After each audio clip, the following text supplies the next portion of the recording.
Welcome to Paybooks. In this video, we will see how to delete the processed payroll. You have the option to delete the payroll for a particular month.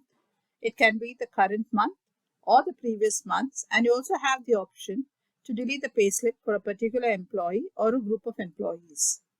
You need to ensure that first the payroll is unlocked. To unlock the payroll, click Payroll. Under Utilities, click Manage or Lock Payroll. Unlock the payroll by unchecking the boxes and clicking Save.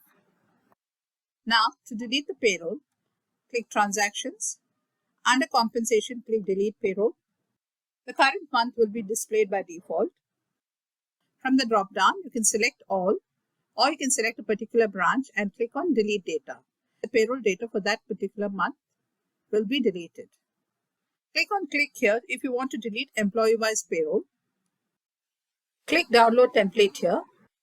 Enter the employee code and name of the employee for whom the payroll must be deleted and save the file. Click on Choose File.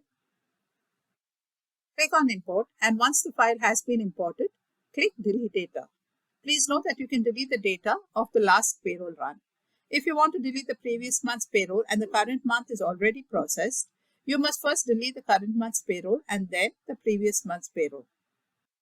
You also have the option to delete the current month payroll under the Run Payroll drop-down in the dashboard. Click Unlock. Scroll down and click on Click Here. Take you to the Delete Payroll Data page where you can delete the payroll of the current month.